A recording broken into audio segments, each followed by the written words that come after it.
आज हम समुद्र मंथन की रहस्यमयी कथा के बारे में जानेंगे। तो उससे पहले वीडियो को लाइक करें, अगर चैनल पर नए हो तो सब्सक्राइब करें। पौराणिक कथाओं के अनुसार एक बार सभी देवता और इंद्रदेव महर्षि दुर्वासा के श्राप के कारण शक्तिहीन हो गए। उनका ऐश्वर्य और बल समाप्त हो गए, जिसका लाभ उठाकर राक्षसों ने स्वर्ग पर आक्रमण बोल दिया, जिसमें सभी देवताओं की हार हुई और उन्हें स्वर्ग छोड़कर जाना पड़ा।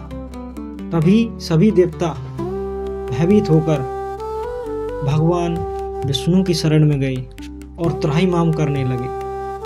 तब भगवान विष्णु ने उन्हें परामर्श दिया कि वे सभी देवता मिलकर क्षीर सागर का मंथन करें, जिससे क्षीर सागर से अमृत निकलेगा।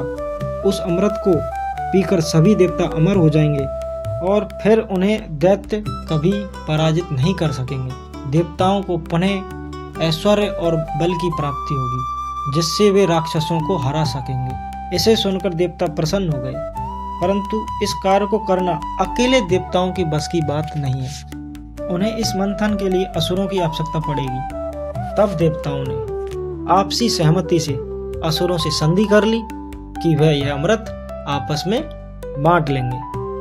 अब होती है समुद्र मंथन की विशाल तैयारी, क्योंकि मंथन के लिए साधारण संसाधनों से काम नहीं चलने वाला था, उसके लिए विशाल संसाधन चाहिए थे। तब देवताओं ने मद्राचल पर्वत को मथानी बनाया तथा रस्सी के रूप में सर्पों के राजा वासुकी को पर्वत से लपेटा गया। लेकिन समुद्र मंथन इतना आसान नहीं था, पर्वत भी समुद्र के अंदर डूबने लगा। तब भगवान विष्णु ने अपने दूसरा अवतार कूर्म अवतार को धारण किया और पर्वत को अपनी पीठ पर रोक लिया। अब जैसे जैसे मंथन आगे बढ़ा तो सबसे पहले हलाहल विष निकला। अब विष इतना भयंकर कि सारी सृष्टि उसकी ज्वाला से जलने लगी। तब सृष्टि की रक्षा के लिए भगवान शिव आगे आए और उस विष का पान करने लगे। तब माता पार्वती ने देखा तो उन्होंने उस विष के प्रभाव को कम करने के लिए भगवान शिव के गले को दबा दिया, जिससे विष नीचे ना जाए। इससे महादेव का गला नीला पड़ गया। तब से ही भगवान शिव नीलकंठ कहलाए। अब जैसे ही मंथन और आगे बढ़ा, उससे एक एक करके 14 रत्न निकले, जिनमें पहला रत्न कामधेनु गाय, जो ऋषियों को दे दी गई। दूसरा रत्न उच्चई सर्वा घोड़ा, जो राजा बलि को दे दिया गया। तीसरा रत्न ऐरावत हाथी, जो इंद्र ने रख लिया। चौथा रत्न कौस्तुभ मणि, जो भगवान विष्णु ने धारण की। पांचवा रत्न कल्प वृक्ष, जो स्वर्ग में स्थापित किया गया। छठा रत्न अप्सरा रंभा, जो देवलोक की शोभा बनी। सातवां रत्न देवी लक्ष्मी, जो भगवान विष्णु की अर्धांगिनी बनी। आठवां रत्न वारुणी देवी, मदिरा की देवी। नवा रत्न चंद्रमा, जिसे शिवजी ने मस्तक पर धारण किया। 10वां रत्न पारिजात वृक्ष, जो स्वर्ग की शोभा बना। 11वां रत्न शंख, जो भगवान विष्णु के पास रहा। और अंत में एक साथ 3 रत्न निकले। 12वां रत्न धन्वंतरी वैद्य, हाथ में अमृत कलश लेकर। 13वां रत्न अमृत कलश।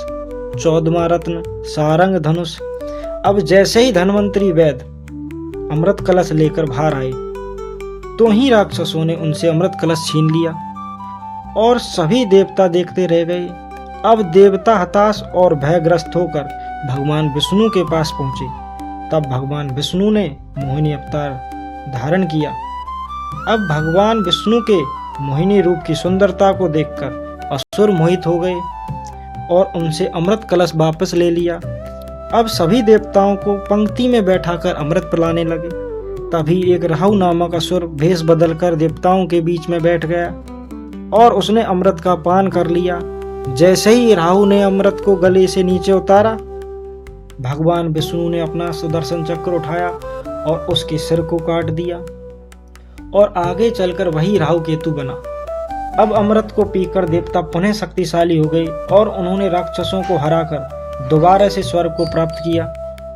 अब इस कथा से हमें यह सीख मिलती है कि पहले बुराई आती है और बाद में अच्छाई आती है। जिस प्रकार समुद्र मंथन से सबसे पहले विष निकला और अंत में अमृत निकला, और दूसरी सीख हमें यह मिलती है कि संगठन में ही शक्ति होती है। जिस प्रकार कठिन परिस्थिति में देवता एक साथ रहे और अंततः विजयी हुए।